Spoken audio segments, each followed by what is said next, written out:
Imagine discovering your wife's betrayal and instead of breaking down, screaming, or storming out, you smiled. Why? Because you already had a plan. A plan that wouldn't just end the marriage. It would unravel her world without you ever having to raise your voice.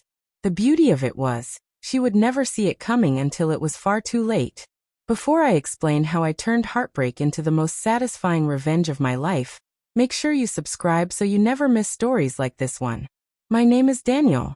Up until last year, I believed my marriage to Emily was solid. We'd been together for 7 years, built a comfortable home, surrounded ourselves with friends, and gave off the appearance of a couple who had everything figured out.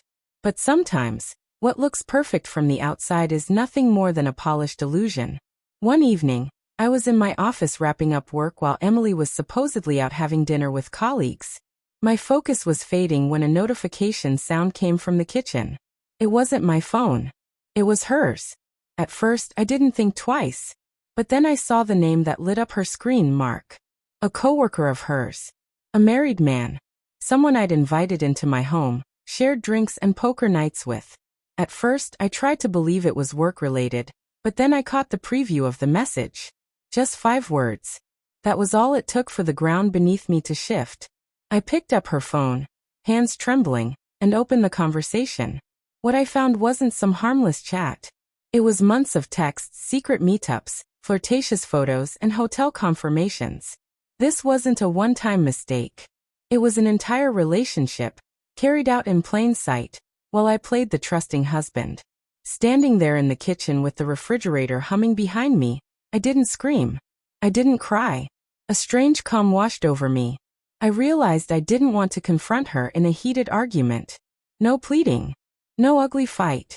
I wanted to dismantle everything she and Mark thought they had. And I wanted to do it in a way they'd never recover from. To pull this off, I needed someone on my side. I knew exactly who Mark's wife, Claire. I'd met her before at work events. A gentle, soft-spoken woman who didn't deserve any of this. The next day, I tracked down her number and sent her a simple message. Claire, we need to talk. It's about Emily and Mark. We met at a quiet cafe. She sat across from me, her hands wrapped around a cup she barely touched.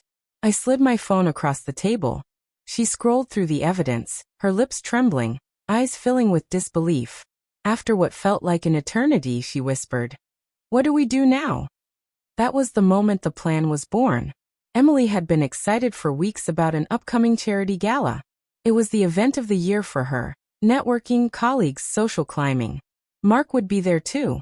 I told Claire that I planned to attend, but not with Emily. With her.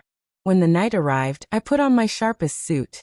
Claire looked stunning in an elegant black dress. We walked into the ballroom together, and people turned to look. Across the room, Emily spotted us. Her smile slipped instantly. Mark stiffened.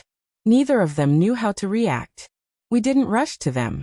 Instead, we mingled, laughed, took photos, and acted like we belonged. I could feel Emily's eyes burning holes through me all evening. Then came the moment. I took the microphone from the host and thanked everyone for supporting the charity. With the entire room's attention, I turned toward Emily and Mark. And a special thanks, I said, to 2 people who've been inseparable this year, my wife Emily and her coworker Mark. The room went silent. Emily froze. Mark's face drained of color. And then I connected my phone to the big screen. Their texts, their selfies, their hotel receipts. All projected for everyone to see. Friends, colleagues, even their bosses. The gasps echoed through the hall. Emily clapped her hands over her mouth, mortified. Mark looked ready to vanish into the floor. Claire stood calmly beside me. She didn't need to say anything. Emily bolted from the room, tears streaming down her face. Mark tried to follow, but before he reached the exit, Claire leaned in close and whispered something in his ear. His expression shifted instantly, first shock, then anger, then fear.